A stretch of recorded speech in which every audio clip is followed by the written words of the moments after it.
Hi, I'm Simon and welcome to my 31st vlog. And today's vlog is really quite different to what I originally had planned today. I've had camera failure with my GoPro and I've had planning failure because the thing that I was going to do today doesn't exist anymore. So I had the idea, and this is based on a couple of comments left on previous videos. The first one of which was Alex's. Blutonic78 left a comment saying he'd like to see some videos about life here in the UAE and in Sharjah. And so I thought, okay, well, I can do that. Let's go for a walk and talk vlog. But let's go somewhere that will be interesting to all of you guys. And I think it was my last video when Mark, Lactobacillus Prime Vahir, left a comment saying he's interested in knowing more about retro gaming in the UAE. What's the retro gaming scene like? So last month I went to the Dubai Comic-Con. This was the second time I'd been there. The first time I didn't really bother taking any footage. I went with a friend from work, who's still a friend, although we don't work in the same place anymore. And he's the only person I know here who's really into the same sort of stuff we're interested in. Gaming, sort of science fiction, movies and geeky stuff. He likes all the same sort of stuff I do, and I'm sure the same sort of things that most of you do too. So we went there last year and had a good time. It was interesting to have a look around. I don't think it's really a patch on the Comic-Cons that you get in the States or in London. But, you know, people get into it. A lot of people dress up and go as their favourite comic book characters and superheroes, video game characters, all of that sort of stuff. You know, the usual Comic-Con cosplay fare. It was quite cool. So I had a good time last year, thought I'd go back this year. Unfortunately, it wasn't really that different. You know, the layout was quite similar.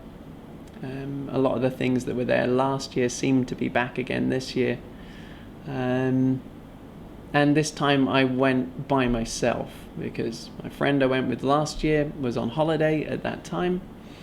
My wife would probably rather pull out her toenails and her fingernails than go to a Comic-Con, so I couldn't really convince her. None of my other friends or colleagues here are that interested in this sort of stuff. So I went alone, took my phone, did a bit of camera work, as you can see here. I filmed a bit, and yeah, there was some fun stuff. I saw a bit of VR gaming from PlayStation. I didn't bother queuing up to try it because I thought, well, I'm going to get to play it at some point in the future, so why worry too much? But I did get to try a HoloLens, Microsoft's HoloLens, and it was intriguing, but even if they were $200, I wouldn't want to buy one. It's not consumer ready. The problem with it is the field of view is tiny. It's like looking, I mean, obviously with VR, you know, there's a limited field of view, but it just felt minuscule. It felt that I couldn't really enjoy what was being projected in front of me because I couldn't really see all of it at the same time. What I did get to see was kind of children's animation that was created by a local company. They're making their AR story for mobile phones, but they also had it on HoloLens to show, and I was intrigued. And once the technology is a smaller form, in fact the form factor isn't really that much of a problem for me, but the screen size, once it can cover most of your field of view, or preferably all of your field of view, because you are seeing the real world there in front of you, then it's going to become really compelling. As it stands, it's curious, it's interesting, but I won't be rushing out to spend, what was it, $3,000 on one of those. So, as I said, saw some gaming stuff, VR, HoloLens, that was interesting. There were all the usual sort of stands you would expect to find at these places where you can buy t-shirts and models and toys and things like that. But, yeah, the one thing I suppose that I did find that interested me there was a local collector has got his own shop. And he's got a collector of retro games, that is, and not, I suppose I need to clarify that. I know what I'm thinking about in my head, but you can't see the pictures. Oh, actually, you can see the pictures because I can show you, just like these. So I visited his store and found out that not only is he local to the UAE, his store is in Sharjah. And I thought, wow, that's amazing. How have I not found out about this before? And so it was my plan to, the next week, go to his store, and I just never got round to it. So I thought, today I'm going to make a YouTube video about it. I'm going to go and take you guys to that store and go and check it out, because you'll find it interesting. I know I would. And then, after I'd filmed the beginning part of my video, showing myself getting kind of ready to go on this little adventure, I saw this. Yeah, the store closed probably 5 days after I saw him at the show. So they're going to be opening up a store in Dubai at some point in the near future. I'm sure it'll be cool, and I will take you guys there and show it to you, because I really want to go and see it. But for today, no walk and talk vlog of Sharjah. And no retro game store to go and have a look at. But I do have something interesting to talk about today, and that is that I am going to be playing Zelda Breath of the Wild sooner than I would have anticipated, because yesterday I got one of these. A Wii U. I know, you're probably thinking it was going to be a Switch, but no, I picked up a Wii U. And the reason is, it was pretty cheap, or it was within the budget I had set myself for buying this thing. From what I can tell, but you guys can correct me on this if I'm wrong, it seems like, at least back in the UK, that Wii U's are holding their value relatively well. The shops are, I thought they would just be wanting to get these things out the door and selling them for £50, but no, that didn't seem to be happening. And here in the UAE, I hadn't seen any of them discounted. I've seen plenty of places that got the Switch, and a few places that still got the Wii U.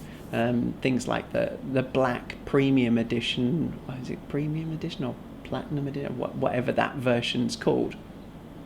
Bundled with Mario Kart 8. And I wasn't prepared to pay the 1,400 dirhams they wanted for that. Especially when this was the one I wanted. I wanted the white one. Its colours don't really matter that much, but the plan was, or is, to have it here in the front room. I've got my Xbox One S here, and I think this sounds so petty, but my wife prefers things that are white or silver. The living room is her space. She's allowed me to have the gaming room, so she's got this space, and if I'm invading it with consoles, I feel they've got to fit in with her aesthetic. So I was really happy to get a white Wii U. Now, the reason it was cheap is because it's an X display model. But as the guy in the shop told me, the guy who was demoing it for me, because I wanted to check that it worked before buying it, he said that they hadn't really used it all that much because they couldn't really justify taking up the space in the store with a Wii U display when they don't really sell that well. So they used it for a little while, and then it just got put back in its box and stuck out in the back. And I've been going into this store called Sharaf DG, which is the UAE equivalent of Currys or Dixons for those of you in the UK, or I guess Best Buy for those of you in the States. And, you know, I was expecting, as I said, to find them brand new ones discounted, but they had this X display. Now, the full retail price for the basic pack here with no games is 999 dirhams, so about £210. I got this for 399 dirhams, so what's probably about £85, something like that. And when the guy took it out of the box to demo it to me, in there they'd also included this Super Mario Brothers. New Super Mario Brothers U. Not much of a Mario fan, as I'm sure you'll know. I'll give it a go, but worst case scenario, it's going to end up as a new coaster for my coffee mug. But, as I said, I bought this yesterday. So I actually bought this before I went to work. I was in the mall kind of by accident. I had to go and pay my utility bills. Not that you really need to know that, but the place that I pay it is behind the mall. And so I popped into the mall, walked through it rather than round it, because it's a lot cooler going through an air-conditioned space. And I thought, maybe I should go and check out the electronics store. Maybe this week will be the week when they've discounted the Wii U. And, well, yeah, there it was. So I bought it, and I bought a couple of other things. I bought a selfie stick, because I wanted to use it for today's walk and talk vlog. So I got quite a good one of those. Picked up a bulb for my light, and a little gift for my wife. But so took all that stuff to work, and then after work I thought, okay, I'll go and walk over to the place. It's kind of on the way home, where I normally get my PlayStation 4 games from, the central souk in Sharjah. So I went to see what Wii U games they've got, and they had a few, but nothing really that I was that interested in. They had quite a few different Mario type games, like Mario Kart, Mario Maker, some other Mario thing, Minecraft. The guy brings out the stack, and then I realised he'd left Bayonetta 2 on the shelf, which I ended up getting. And he said, oh no, you won't want that because it's a PAL version. And I was like, well, no, actually, my machine is PAL. And he's like, oh, okay, well, then you can't use any of these games I've shown you. We've only got this one. And actually, this is one of the games that I wanted to play on the Wii U. I quite enjoyed. It was a lot of fun, the first Bayonetta. And I'm playing through it again on the Xbox One S, because it's backwards compatible, which I think I have to say is probably my favourite feature. Although, well, I suppose it plays UHD Blu-rays, which is very cool. But being backwards compatible, I think that's something I'm going to have to talk about in another video. But yeah, Bayonetta 2, as you can see, it's still wrapped, and I haven't started playing it. In fact, I can't really tell you too much about the Wii U because I haven't really used it yet. I got it home last night and thought, okay, I better do a factory reset and reinstall the latest or install the latest firmware update, because this thing had been in storage for a long time and they hadn't updated it.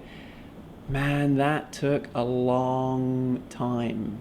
And I would have liked to have left it on and just gone to bed and let it update, but there are lots of little like the wire for especially for the control pad is really thin, and I thought, oh, if I leave that out charging, chances are Berman will find it interesting and chew on it, or Bella will want to play with it. And so I thought, I don't want to wake up in the morning to chewed wires and an unplayable Wii U. So I kind of sat up and waited for that to download. And by the time I'd done that, I was so tired that I didn't want to play on it. So I'm going to play on it later today. But the main reason I wanted it was, of course, for Breath of the Wild, and they didn't have it in that shop. But I'm going to look for it. I know I've seen it in a couple of places in the UAE, so I'm hoping one of them will still have it. So, Wii U. Great. So I'll let you know how I get on with that and what I think about it in a future video. But what other gaming have I been doing recently? Well, interestingly, and you might have seen, Resogun was one of my How Far on One Life videos, and I talked a bit in that video about really enjoying Resogun, that style of game. And I think I mentioned that Housemarque, who make it, are collaborating or have collaborated with Eugene Jarvis to make their next shoot 'em up, which is a kind of reimagining of Robotron 2084. I suppose their new game is to Robotron 2084 what Resogun is to Defender.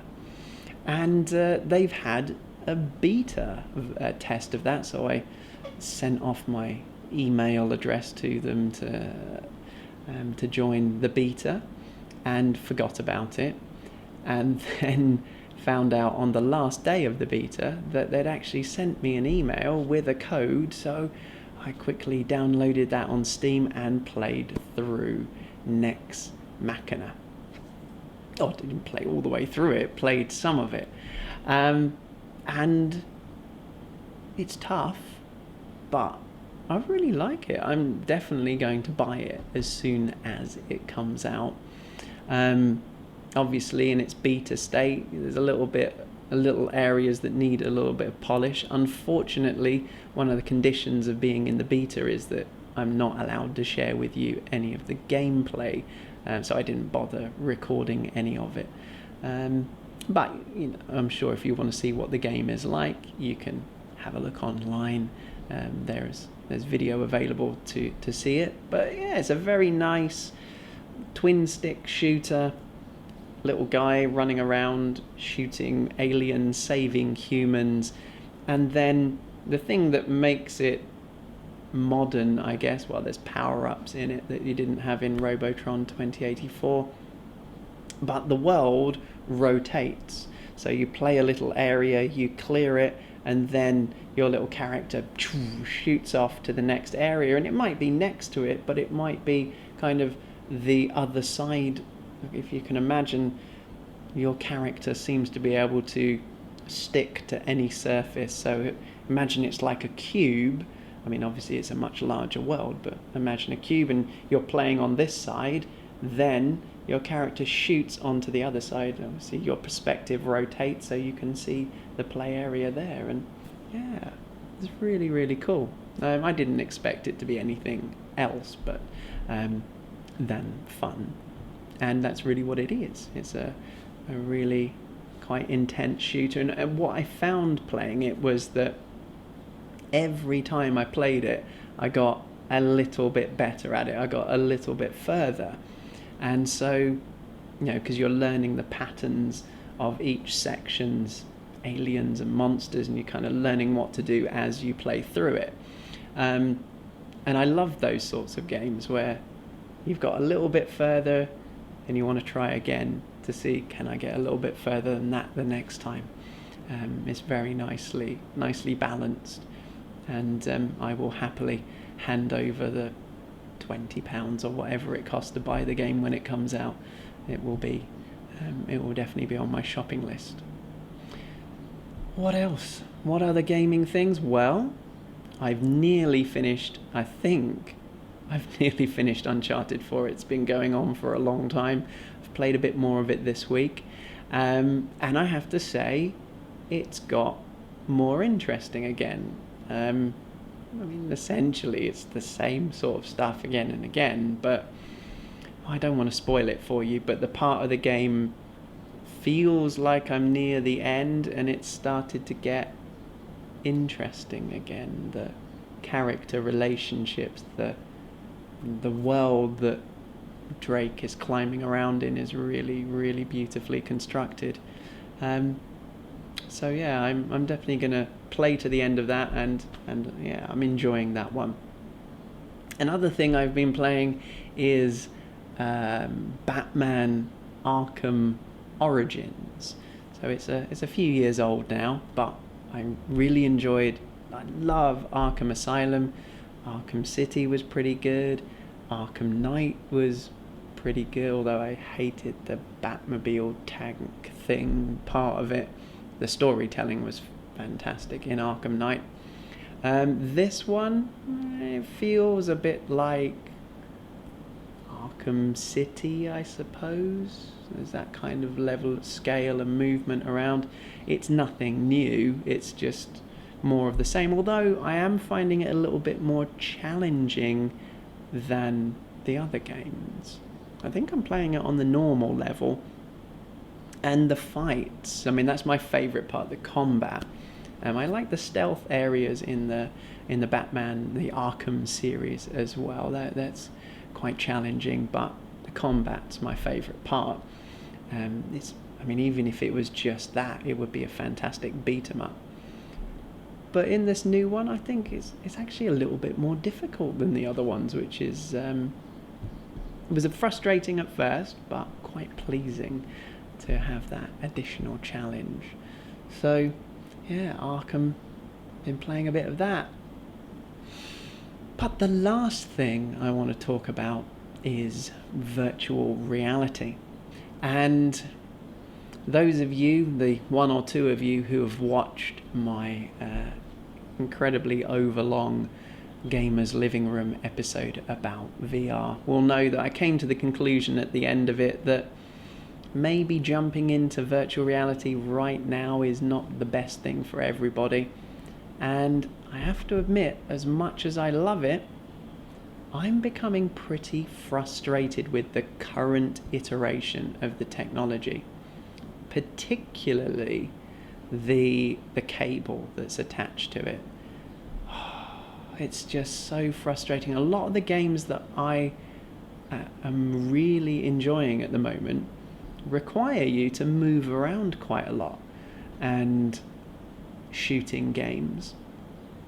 One of them, I showed it briefly in the video, and I'm definitely going to have to make another video about this again at some point. The game's called Bullet and More, and I've been playing the multiplayer element of it. I showed the shooting range part in the video, but the multiplayer is really cool. But if you can imagine, right, it's like a first-person shooter, but you're in VR. And so if you want to duck behind something, you've physically got to crouch down, get behind that car or wall or whatever you're using to defend yourself from the enemy.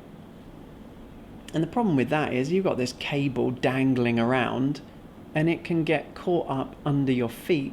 And that's happened to me a couple of times when I've got really excited. I've stood up, but I'm still standing on the cable and pulled the headset off my head. Oh man, that is just so frustrating. And most of the time, I'm really aware that the cable's there. I'm worried that I'm going to trip over it. I'm worried that I'm going to stand on it in just the way that I mentioned. Playing yesterday or the day before, I got the cable caught up on my leg, didn't really realise how tangled it was, moved, and it unplugged all of the cables from the breakout box. Oh dear, the frustrations of being tethered.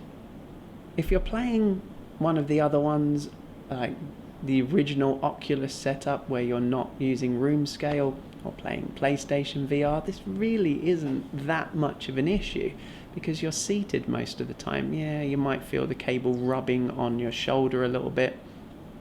It's not too much of an issue. But with room scale, it's like you're given the keys to this kingdom. You're given the freedom to explore by moving your body in this space, but then the technology you're using really ruins that experience. So I'm finding that I've got a lot of games on VR at the moment that I want to play, but because of that tether, because of that cable, I don't want to play them that much. It's like I've got them and I'm just thinking to myself, I'll put them off until later. I'll play them again another time when I've got a wireless solution. So that is really annoying. Secondly, the headset, wearing it for long periods of time, I wouldn't say it's not uncomfortable, but at the same time it's not as comfortable as I would like it to be. Things like the way it grips to your head, I find on the Vive it slips around a little bit more than I would want it to.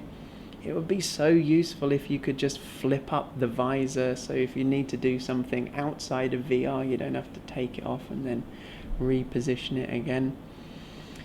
Oh, I know it can seem a little bit petty saying these things, but it's brought me to the point where last week I was seriously considering selling my Vive. And that surprised me because, I know how much I enjoy playing the games, but it's like the technology at the moment isn't where I want it to be. The resolution is not high enough. The cable being tethered to the computer is just horrible. The Vive controllers themselves, I'm beginning to hate them. I don't know, I feel like I seem to be the only one complaining about the controllers. A lot of other people that I speak to when I'm playing games, they're like, there's nothing wrong with the controllers. But for me, just the feeling of them, they're just the wrong shape. It's like playing a shooting game with a remote control. It's just the wrong tool for the types of game. I mean, I can understand why they designed it in the way that they did, because they didn't want it to be shaped like a gun grip. I'm guessing this is why. So every game you play, you feel like you're holding a gun. They wanted something that could be used in a variety of different situations, and it does work really well as a wand. It just doesn't work very well as a gun. So I can't wait for proper gun type controllers, or just some kind of grip that fits nicely in your hand like a gun grip does. So that's why I've been thinking to say bye-bye to the Vive and come back to virtual reality at some point, maybe 6 months down the road, when the next generation of headsets have come out. They've got higher resolution and they've got wireless, some kind of wireless solution integrated into the headset.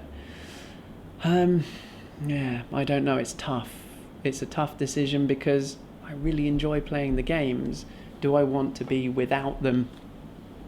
And I suppose I could still keep it and play those games from time to time and then just lose whatever the amount. I reckon if I sold the Vive now here, I could make most of the money back that I spent on it. I wouldn't lose a lot, because they're still selling.